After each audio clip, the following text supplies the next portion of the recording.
You kind of felt like when you're surrounded by everybody else who's male, you feel like you've got to work that little bit harder. Yeah, I had absolutely no intention of moving out of football. I was looking for a new football club. I started back end of 2014, so we're just under 2 years out of an Olympics. Never did I think I'd get the opportunity to go to an Olympics. So instantly I was like, my goal now needs to be to make them extend my contract. Even now, like, I know how lucky I was to experience that, because not many people do. The actual emotion of other people, because you're all of a sudden now there's lots going on. You're stuck in a lift with Tom Daley going up to your room. It's a really different environment.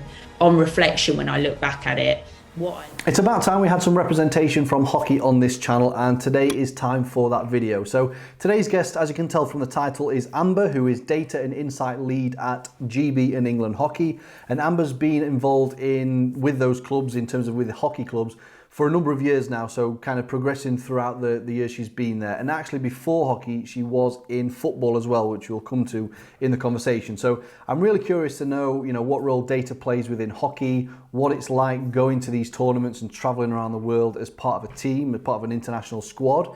And we'll probably also speak about the Olympics, where obviously Amber, if you didn't already know, is a gold medalist winner. So it'll be amazing to chat to her about that as well. So without further ado, let's get into the chat with Amber.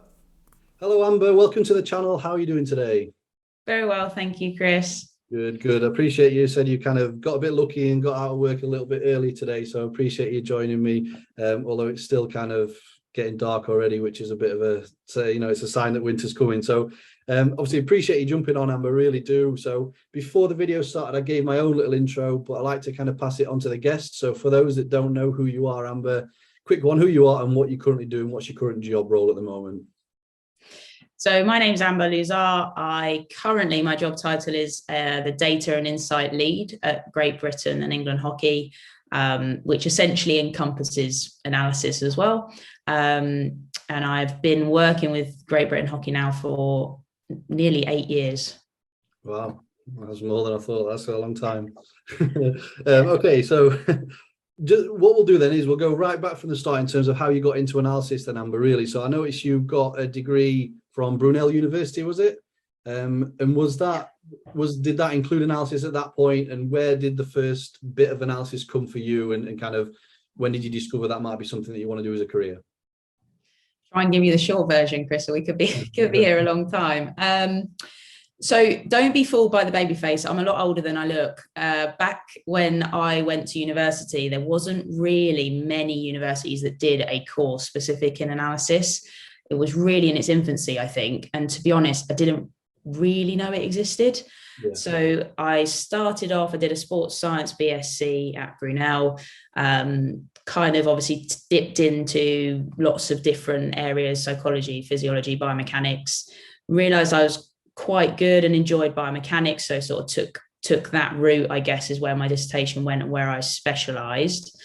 I went on from there to do a master's in human performance, which again was pretty much the real ins and outs of physiology and biomechanics of elite athletes.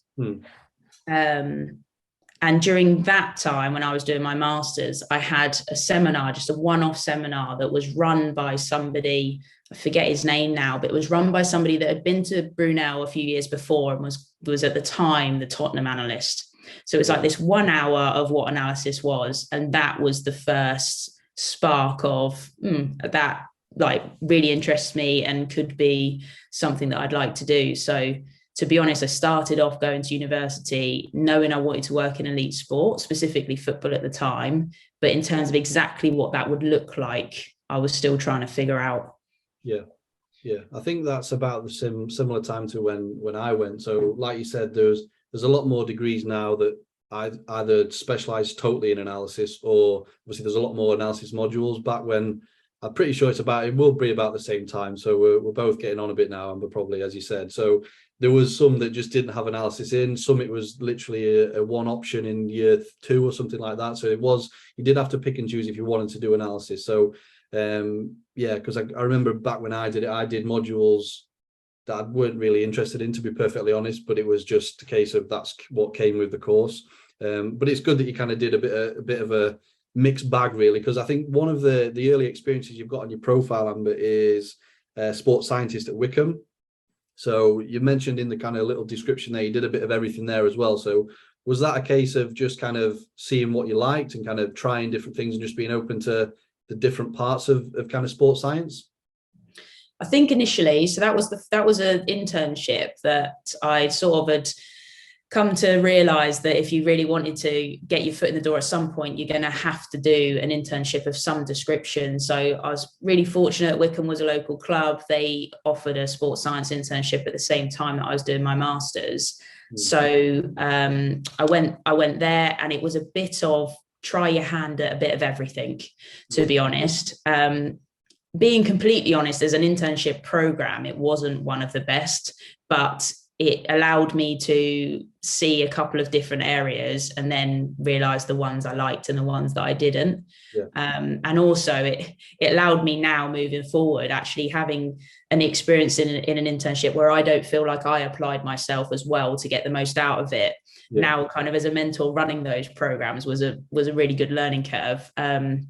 So that was the first time I tried everything and decided, actually, this is the area that I really like, and that's where I'm going to sort of put all my eggs in that basket. Yeah, perfect. Okay, so then, and what, obviously that's in football. So what is your background in mainly, Amber? Because obviously you've spent the last near on decade in hockey. So is football the main one that you started with initially? Yeah, football's the sport I grew up playing, always where I wanted to be. If you'd asked young Amber, what kind of the top of the mountain was, it was working in professional football. So it's an interesting one because I had no intention of kind of moving out of that path, but it's amazing sort of a path you take and where that journey will take you. And that's essentially what happened to me. Yeah. Okay, so and then you've mentioned that the Wickham stuff was an internship, so was that totally unpaid then, Amber? Yeah. We've all done our time, Chris. We've all done our time, yeah. I've definitely yeah, that's very true. So then you moved on from there to Reading. Was that also an internship, or was that your first kind of paid opportunity at that point? No, so Wickham was a part-time internship that coupled with whilst I was doing my master's. And then when I graduated from that, I took a more or less full-time internship with Reading that was completely unpaid. And I did that for a year before they then offered me a contract. So fortunately now things are quite different. I would say that's a bit more unusual now, because fortunately people are seeing the value in paying people. But even now, I know very few people that kind of haven't gone through a process of essentially investing in yourself, knowing that you're not going to get the sort of financial reward for that. But on reflection, when I look back at it, what I learned and essentially getting your foot in the door to be able to push you on was more than worth it for what I learned from being at Reading. Yeah, I think that is one message I do say, like if you're going to do an internship, which the chances are you probably will have to do some form of either low paid or unpaid work. Unfortunately, that's kind of how it is. If you are in that position, I think it's important to get as much out of it as you can. So kind of go into it as a trade-off of, I am giving you my time, but I also want to learn as much as I can in this position to better myself for my next position or, further down the line. So that was with the academy initially then, Amber. So then you've obviously then after that found yourself with the first team. Where were Reading Premier League at this point, or where were they? They were, and then did you get relegated? Did you? Yeah, it was an interesting yet slightly painful season in the Premier League. Great experience, but obviously as a club we were struggling a little bit to kind of retain our position in that league. I was really lucky, I think. I mean, a lot comes down to hard work, but equally you need to get a little bit lucky. So I started off in the academy, and there happened to be really early on, there was a few of us, I say a few, there was like 15 of us that serviced the academy. And really early on, a couple of months into that internship, the first team needed someone to help them film.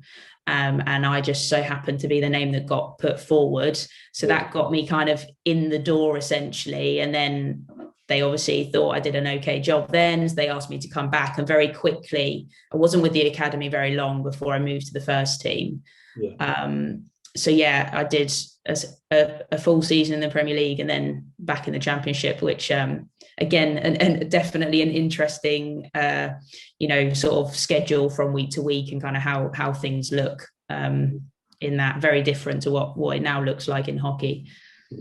Yeah, we'll get onto that, but yeah, definitely. So when you first went to the first team then, Amber, were you working alongside somebody, another analyst, or were you kind of thrown in the deep end almost? No, so the first team actually had a department of 4. So there was a lead analyst, then an assistant analyst, but mainly looked after the opposition stuff.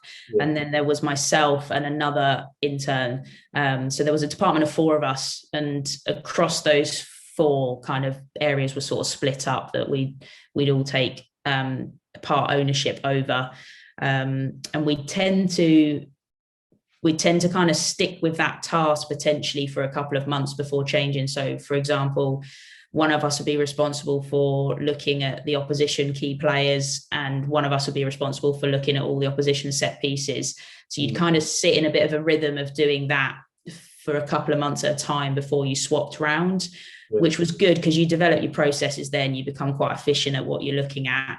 Yeah. But then you also get the freshen up of not looking at corners all the time. Yeah, that's interesting, because I did one of these actually. I don't think he would have been there when you were there, with Scott, who's now gone to Cincinnati. He was at Reading, and he said a similar thing when he was at the academy. They would, because I know some academies will say, you're with the under 12s, for example, but they would mix it up. So they would have some time with the 10s and 12s, and then sometimes the 16s and 18s. So they did get a bit of a mixed bag, and they could develop different skills. So that was interesting, I found. So how did you find it, Amber? Obviously, being a female in a very male-dominated sport, did you get any kickback from any of the? I mean, how were you kind of perceived? Because even now, there's not many girls working in professional football at that level, really, I would say. Again, I was just really fortunate. So the lead analyst at the time was a female, and she'd almost done a lot of the hard work in terms of like establishing value as a female, or equal value as a female. Yeah. So I think for the club that I was at, for the gaffer that was in place at the time, and the staff that he surrounded himself with, it didn't feel as much of a battle. I don't know whether this was more sort of internally, but you kind of felt like when you're surrounded by everybody else who's male, you feel like you've got to work that little bit harder to kind of still feel like you've earned your right to be there, or have the respect of kind of what you're suggesting. Yeah. And certainly there'd be a couple of comments from other teams that probably found that a bit unusual. I certainly experienced that as I was going through. But as I said, my mentor at the time, Lucy Rushton, incredible analyst, and she was essentially my role model. I was like, she can do it, and she's prepared to kind of teach me, then it's possible. It might feel a little bit more challenging, but it's possible. Yeah. So is Lucy out in America now? Yeah, she is. Yeah. Yeah, cool. So that's good then. So you weren't kind of the only female in there. So it was that kind of helped bed you in then. And I think there is a little bit more now. You are seeing more females getting into analysis, which is obviously great. So it's obviously things are changing slightly. So, but yeah, I was just curious to see, obviously, because a men's football, environment can be very tough. I'm sure you can kind of experience that when you were there. So in terms of then, you're at the first team. So you mentioned the department and the four kind of staff and kind of distributing different things. So did that go on even when you were relegated then, Amber? Were there any cuts at that point, or how did it look? Did anything change when you got relegated? The main thing that changed is we had a different gaffer in. So at that point, it's always, or certainly my experience of football is, your job's not safe. And that led to us reflecting on maybe what we could change, what we could improve, or kind of what, not even so much what we could improve, but how we could communicate our messages to this person, because everybody's a little bit different.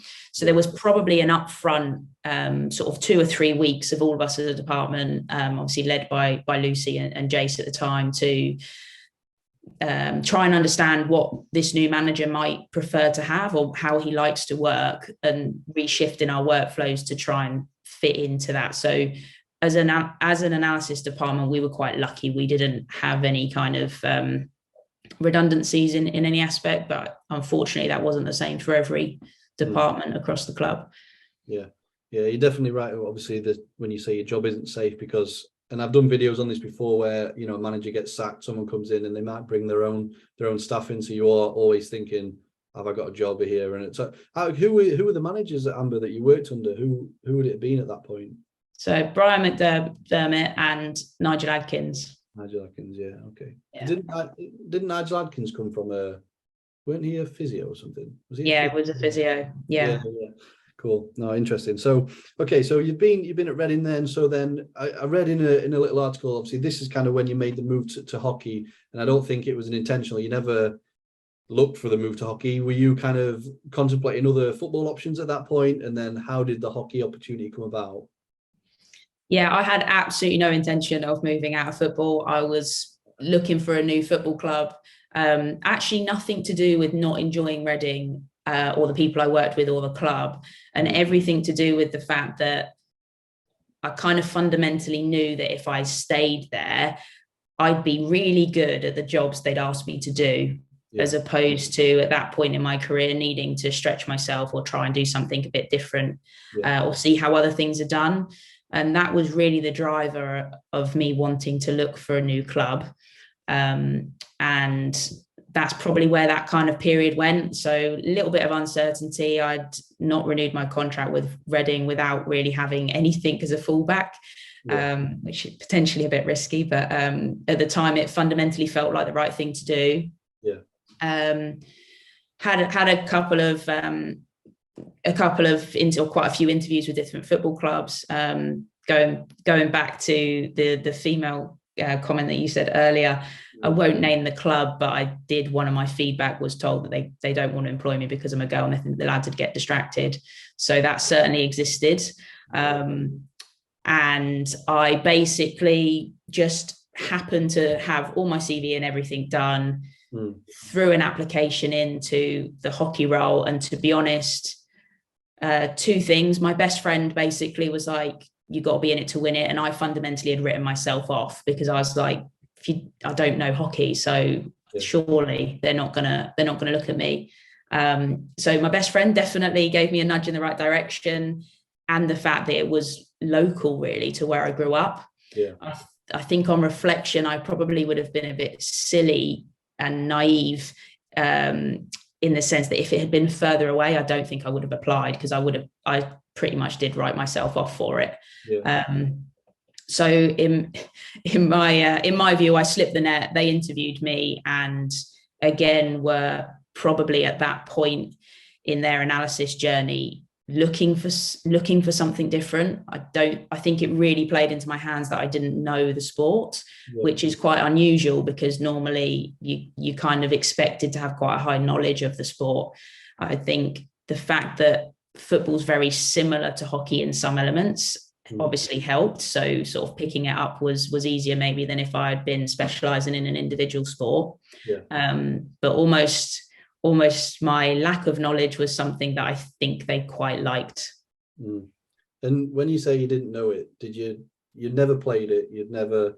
Was it really, because it kind of comes back to, like, we do work with different sports, and when we first started, we'd get different sports that I'd never ever watched a game of, and then it was a case of, right, we need to learn this sport and kind of do it now. So obviously we do different ones, but that's curious, and it sounds very similar actually to the chat I did with Chris, who got a job boxing with EIS. He said pretty much the same thing, where he didn't necessarily come from a boxing background and he applied for the job and he just didn't think he'd get it at all. So it's good that the EIS obviously giving a chances out there, and they do see more than just, okay, have they done this particular role before? Like, I think the skills, because he went in with different skills from different sports, as you have as well, and maybe that naivety and not knowing, probably helped you in that way. So that's obviously worked out really well for you. So that's the start of what did you say, 8 years and a bit so far with them. So obviously you've done different roles in that time. So what was it like initially then, Amber? What did you do when you first got the job? Who were you working with, and kind of how did that look, and how did it differ to football initially? So I first started on a 1-year fixed term contract. So I think it was a little bit from the sports perspective, understandably, let's just sort of see how we get on and where we want to evolve our analysis to. So I guess my first thought was, I started back end of 2014. So we're, just under 2 years out of an Olympics. Never did I think I'd get the opportunity to go to an Olympics. So instantly I was like, my goal now needs to be to make them extend my contract. They need to see the value that potentially analysis and I can bring. So that was sort of my number one goal initially. Probably there's two things that really struck me, I think, in terms of the differences between hockey and football. One, culturally, they're really different. I think just because the nature of the sports and the nature of the profile of football, and you kind of have everything at your fingertips should you choose to use it. You could go onto most websites and find pretty much any stat you want on most people.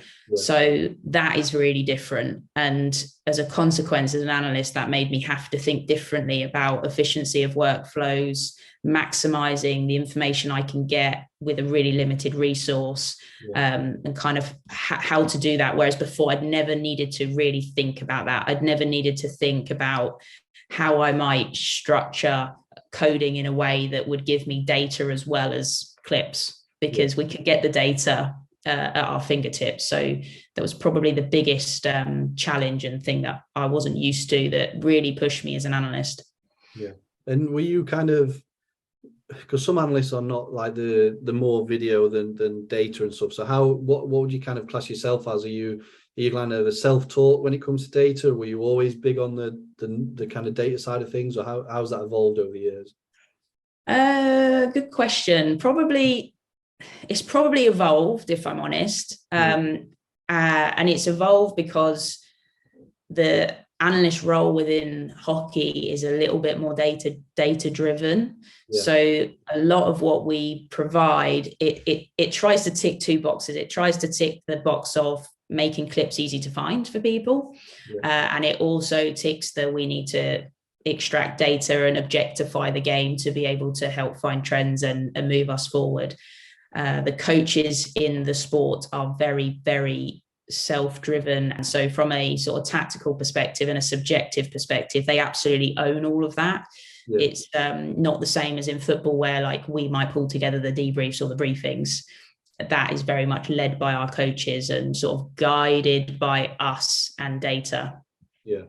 Okay, so then, and how often, as working internationally then, how often are the players with you? How often are you actually spending time with the players? Because obviously they'll be playing their domestic games and stuff. And are you based at Bisham Abbey all the time?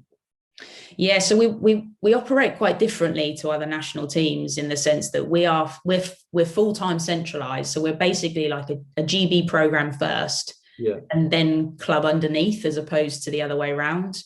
So we pretty much have the athletes 24/7. There's a slight periods of off season, but that's normally every 4 years after an Olympics. So we have them all the time. So we'll go through some periods where there'll be, like now, for example, we've got like a 2-month block that is purely like a 2-month training block before our next set of international matches will happen. So we go through periods of training and then competition, and kind of then throughout the year we'll intersperse between training and competition, but we're with them all the time. Okay, that's it. So then, are you, when they're playing their games for their own teams and stuff, are you coding them? Are you doing any work with them, or do you just not get a chance to do that, or do the clubs have their own analysts?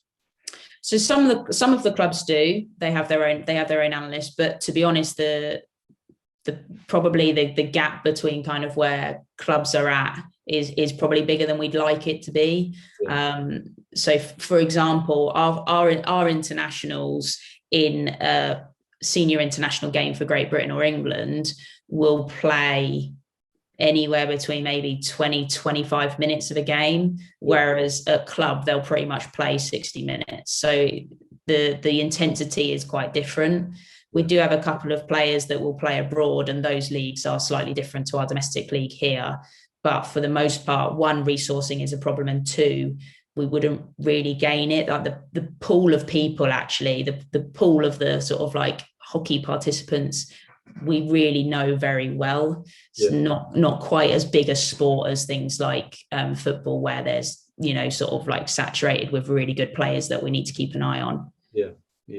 Okay, cool. So then you've said you're initially on a 1-year contract, and obviously you've got your sights on making an impression, so you can obviously still be there for the Olympics. So that does come around, and you obviously go to the Olympics. So again, there's not going to be many people working in sport that get that opportunity. So obviously, I'm sure that was an amazing experience. So can you just describe a little bit about that, and obviously how it was going there, and obviously winning gold as well? Yeah, I mean, even now, like, I know how lucky I was to experience that, because not many people do. We have an awful lot of analysts that work across Olympic and Paralympic sports with the IS, and not all of them get to go and support their athletes. So definitely incredibly lucky. I think it's interesting because you see the Olympics as it should be, as like the absolute pinnacle, which was exactly like it was for me.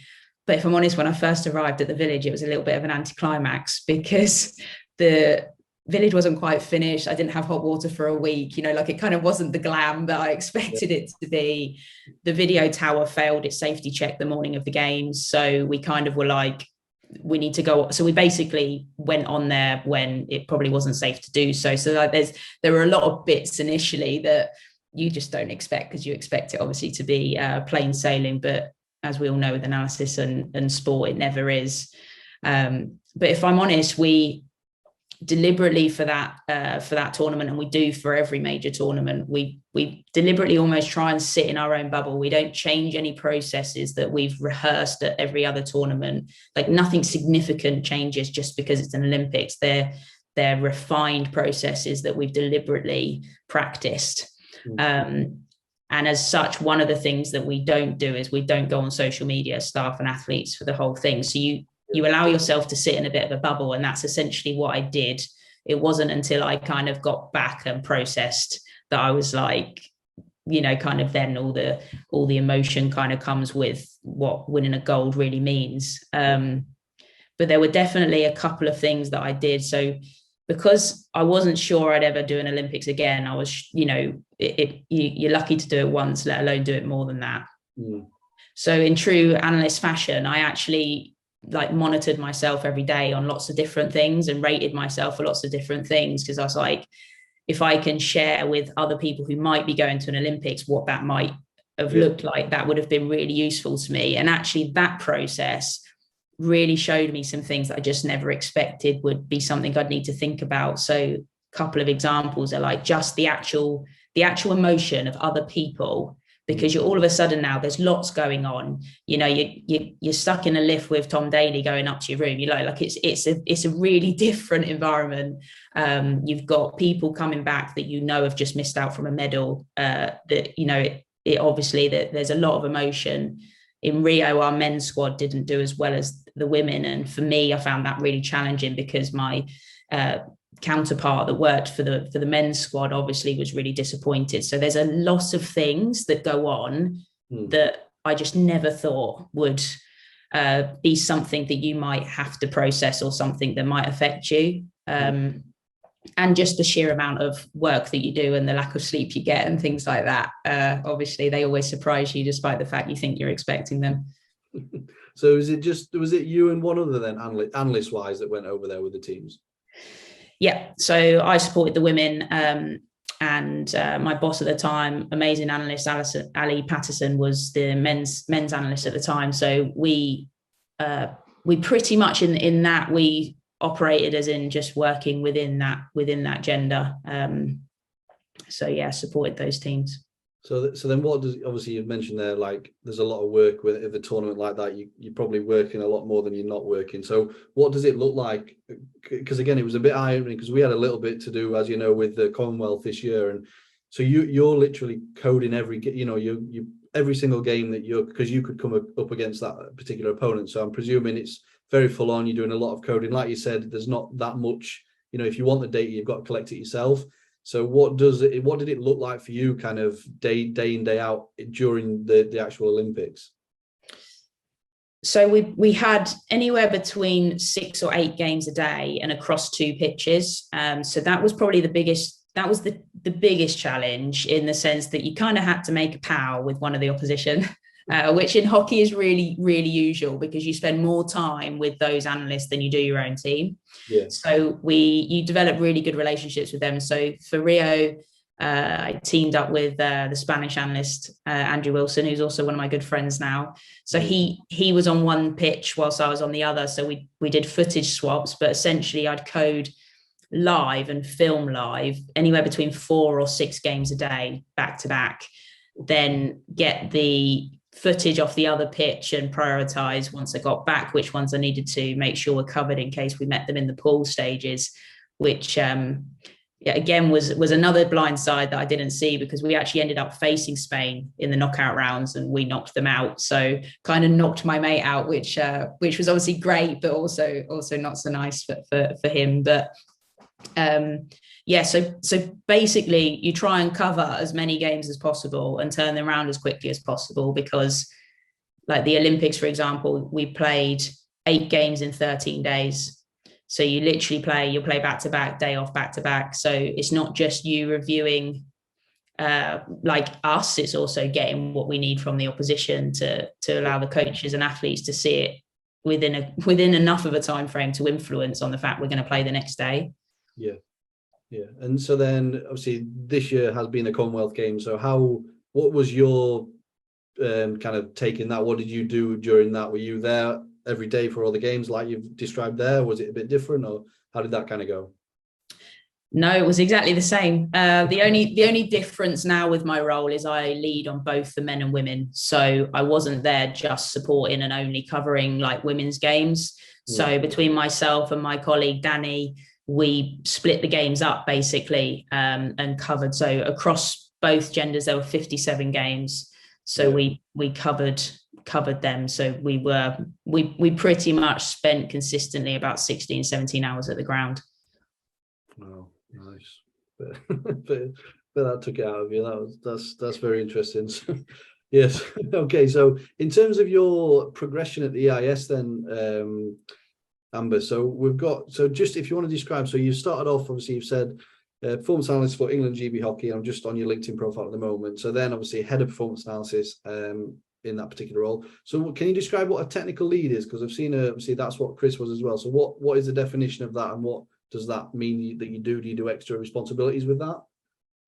Yeah, so the EIS as a network is really impressive, and it's a great place to be, particularly as a junior practitioner. So although I'm employed through the EIS, but I work with hockey, but there's also then a network of people that are employed through the EIS. So we've got about 25 analysts across the network. So we've got a WhatsApp group that we're all on because we're all employed by the EIS. Yeah. We have a head of service that is, so she heads up our analysis team, and she is like core funded by the EIS to do that.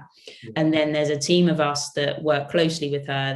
There's 5 of us that are technical leads, and we basically provide support to other analysts. So one day a week my role is to provide support to other analysts. So we sort of separate out the rest of the analysts on the ground, and we all sort of have a relationship with them. So I look after analysts in netball, and one that does climbing and para table tennis. So our role basically is to support them as a mentor on both technical skills and also just soft skills, practitioner skills, and to help them develop personally, and any sort of problems that they might have, help them fight the fire basically and get to a solution quickly.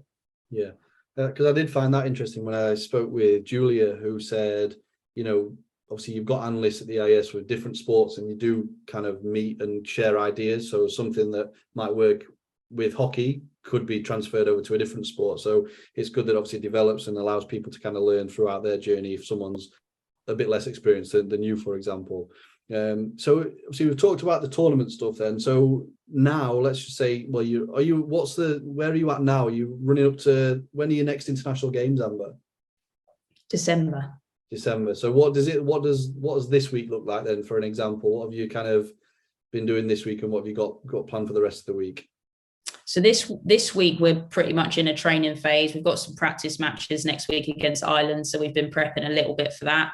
But it's mainly covering our training sessions, making sure that the coaches and athletes have enough that they can kind of review and reflect on and move forward. But the main thing really, although our priority in a training phase is to make sure we've got our training captured, we're also they're the times that opposition games are going ahead. So we're trying to keep on top of what's going on there for when we need them.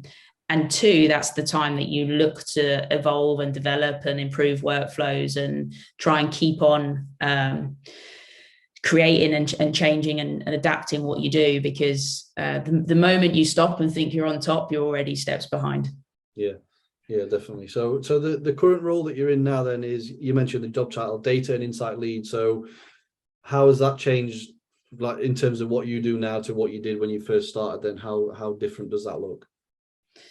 The main thing around that is essentially branching out a little bit wider than the analysis bubble and supporting our other sports science and medicine staff to use data well, collect it in the right format, structure it correctly, be able to visualize it and kind of make sense of it. So it doesn't mean that we have great practitioners that are all very, very good with data, but it's just supporting them to essentially improve their efficiency of workflow and their use of data. And if I don't always sort of like fix the problem for them, but I can become that facilitator with some of the core roles that we have with EIS. So we have a performance data team, and they are essentially there to support world-class programs with data-related issues, maybe performance questions. So kind of act between, can I solve it in the moment versus is this a bigger project that we need to pull in some additional support for?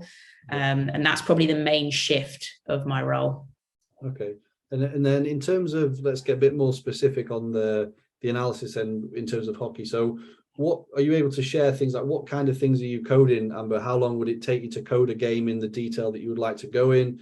And is there anything that maybe, you know, the novice hockey analyst can maybe learn and kind of implement into their workflows? I think we do, you know, very similar to what other nations will do. So most of our stuff is related to essentially objectifying what happens, mainly so we can actually get some numbers and look at some trends. So we do some other things around like pitch location. So we look at where possessions start and where they end, and kind of like the route that they may have taken, just to see if there's any, I guess, opportunities or threats with us or opposition in certain areas of the pitch. So we do pretty much probably 80% of our coding that is done live. That wasn't always the case. It took me probably about 18 months of being in the role before I was like, I need to just completely change what I'm doing, which I did 6 months out of Rio, which on reflection was equally not a smart move, but paid off in the finish. But essentially, what I had done is I had taken what we code and then I'd added on processes to the end, like lots of different label windows, and just add. And then you realize that your post-match or to do a report to the level that you need has taken you 6 to 8 hours. So we've changed kind of the way we code. So the code in a lot of it is automated. A lot of the information that we would used to go back and label would kind of do it itself. And that's then allowed us to code everyone the same, get the same level of information for everybody. 80% of that is done live, and then post-match can take anywhere between an hour, probably about an hour, of some additional labeling that's we can't really get the level of accuracy that we need live. So from start to finish, we're a lot more efficient than we were before. And then in terms of all this data that you're collecting and these stats, are you feeding all of that to the players, or is it kind of, you go to the coaches and they filter down what they think is relevant? How do you kind of, to what extent gets passed on to the players, really, is my question, I think. Numbers wise, it's always a conversation with the coaches in terms of what message are we trying to give, what are we trying to achieve, and if we feel like that can support it, then we'll definitely share it. The players are very well versed, I think, in kind of the expectations of thresholds that we're looking for in certain KPIs, but it's not something that we do all the time. So it's very much led by coaching conversation, phase of the cycle as well, in terms of what we're trying to achieve. Are we looking for, well, we're always looking for results, of course, but you go through periods where, you're comfortable that you need to be in a development phase because you can't always be up there for 4 years. So it's used in conjunction with conversation with coaches. And we also have another part, because we're UK sport funded. So there's another part of us that almost part of our numbers and tracking is to provide evidence as to why we're worth investing in. So we have sort of different levels of reports that will go to our board members and UK sport to try and provide as best picture of our performance, removing a bit of outcome, because outcome bias can quite quickly go, okay, well, you've not medaled for X amount of years, and therefore why should we keep investing in you? Well, this is why you should, because we know that every sport is on a knife edge, especially at the elite level. You can dominate a game, particularly in team sports, you can dominate and still lose. So it's about trying to paint a really realistic picture of where we are from a performance perspective and justifying, obviously, why we are worth investing in, because we can compete with the best teams in the world. Yeah, cool. And then, so what, in terms of the perception of the players, and this is kind of a double question, really. So how do you find that it differs between the hockey players that you're working with now and then the football players back at Reading? Obviously, some of them may have been international players, I don't know, but but then they've got the perception of they're a lot more higher paid, and are they as bothered, some of the players? So how have you found the perception from the two sports? And then also on the back of that, how do you tend to deliver it to the hockey players now? Do you have video sessions kind of every week or after training, or how does that kind of look? So I'll answer the first question, but I'll start with a bit of a caveat, because I haven't worked in football now for 8 years, and I imagine culturally things have changed quite a lot. But you would definitely get a couple of individuals that were really sort of like self-driven to watch stuff back, look at the numbers, like would really want to engage, but that would be quite a small percentage of players from my experience. Whereas in hockey, they are all very much wanting to, take any bit of advice they can, or do their own self-learning, put together their own databases on things. And I think they, because we're almost under-resourced, they've had to learn to do some of that themselves. And subsequently, it's been taught behaviors since they were in the 16s, 18s that help them get better. They need to invest in that type of stuff. So now we get players that come into the senior program that are, very well versed in knowing why they look at things, or why they should be looking at things, as opposed to, I'm going to click on that because I scored a really good goal. So yeah. And the second question, if I can remember what it was, video sessions in terms of what we do. There's a bit of both. So coaches definitely lead a lot of that. So depending on what phase we're in, but so for example, at the moment we're obviously in a training phase, but there are 3 video sessions a week that will sit before a training session. So they'll get some feedback, and then obviously we'll try and implement it. We also have competitive training sessions that are always on a Thursday, so essentially pretty much like an inter-squad game, and they will do a video review session like straight away after that. And then in terms of the other opportunities that the athletes kind of have self-onus to do, is we have an analysis room at Bisham that's got 6 iMacs in, that's got access to pretty much anything that Danny and I collect on us, the opposition training. They have access to all of that, and that is open pretty much 24/7 for them to go in and look at stuff. Great examples of players that do it really well for us are our goalkeepers. They completely take ownership of how they run their set pieces in conjunction with our goalkeeper coach. But the amount of additional work that they do, it is exceptional.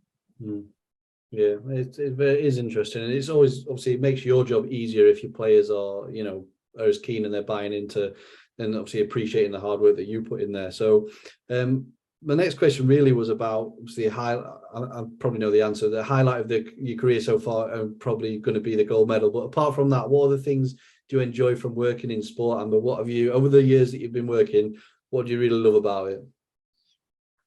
What do I love about it? So many things I love about it. I mean, I'm not going to paint a rosy picture because there's an awful lot of cons to it as well. I've not been home for my birthday. I've not been in the country for my birthday for like the last 8 years. So there's a lot of things there, but just the highs and lows of working in sport, like the kind of sense of purpose and value that you have. If you love sport and you love being in part of a team and working and striving for a common goal, when you achieve that common goal, or even when you don't, the sense of unity and sort of belonging that you feel, I think, is incredibly unique. Yeah. Specifically in terms of like analysis, I love problem solving.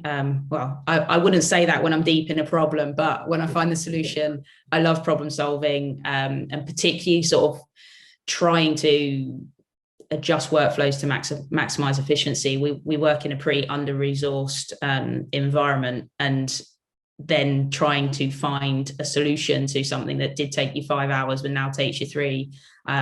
Sadly enough, I get a bit of a buzz out of. Yeah, everyone does.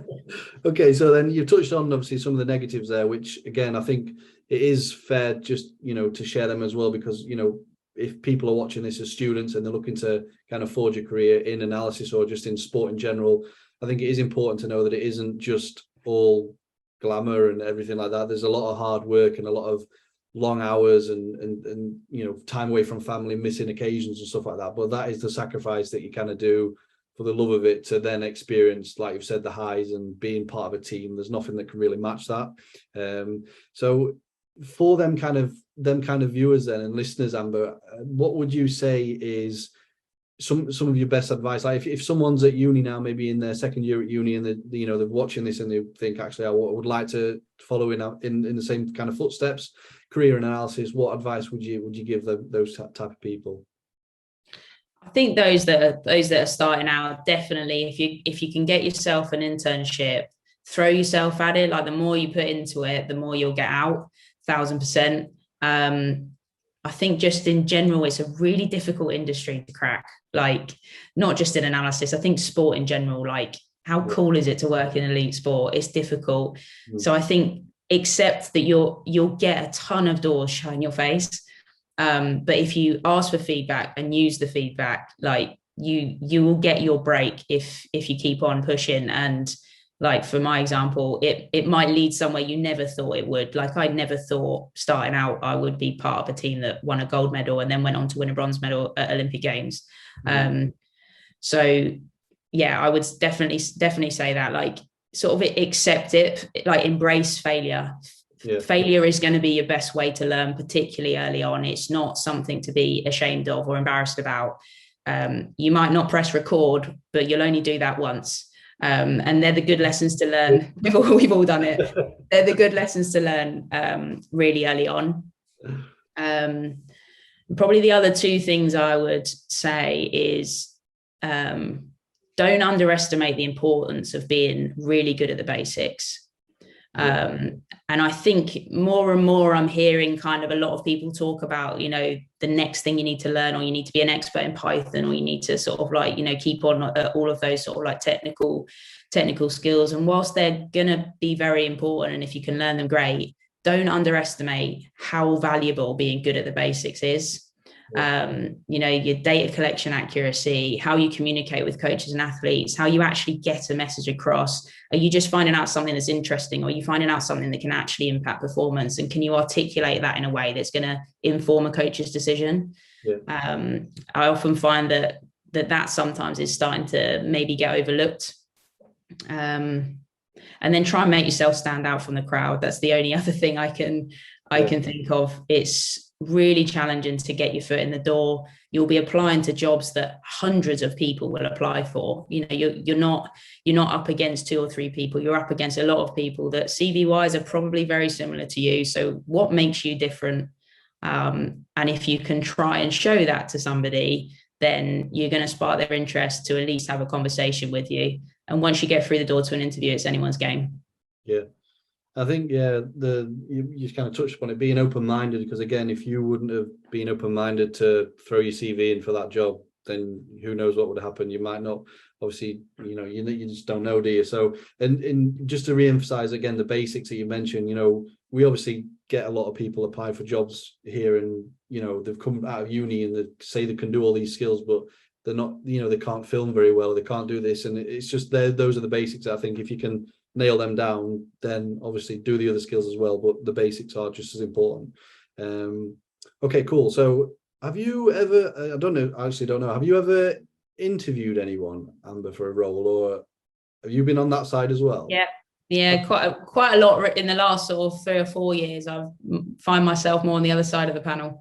Okay, cool. So how do you find, I mean, is there any advice you can give for people then coming to interviews? Because they can do all of the kind of CV prep and get this, but then obviously it's a different game when you said that it's anyone's game in the interview, but it can be a nerve-wracking experience. Have you any advice for people in that position? Good question. I think the best advice I can probably give you is be authentic to who you are. Don't be afraid of saying, do you know what, if I got this job, these are the types of things I probably need to develop and work on. Yeah. Because we all have things that we need to do that. And actually, as an employer, I want to know, do you understand yourself well enough? Do you know where those blind spots are? And are you prepared to tell me about them and work on them?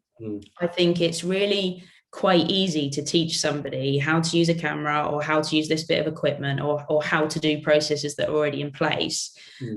But what I guess I'm really looking for is, do you know yourself really well? Do you know really what underpins you as a person, what your values are, what puts you at your best, what puts you at your worst? And if you're having a bad day, how you get out of it.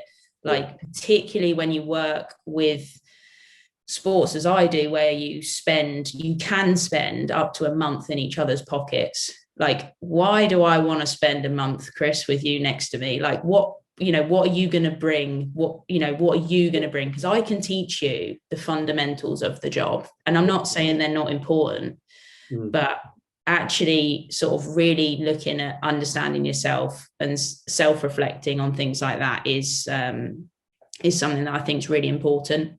Yeah, that's interesting, because a chat I did a couple of weeks ago was with Luke, who's at Brentford, and he's kind of been in that position, interviewing different people. And what he said, I found it very interesting. So again, in some interviews, you'll be given a task, so like to see how you kind of cope under pressure. But then part of the interview kind of that he said was he would try and just basically relax, to see what they're like in their relaxed state. Because again, you're spending a lot of time with this person if they're going to be part of your department, and just kind of see what they're like in a not so, because obviously they're going to be nervous in there. And especially, I mean, I've been in interviews where, like I said, they give me a task to do, and you just kind of panic a bit, don't you? Like, you've got to do this. But then, yeah, I think it is important to get your personality across and be self-aware, and don't try and blag your way completely. If you need to, if you're aware that you need to work on certain things, and then the person can obviously teach that and kind of work on that, and you can still be a useful asset.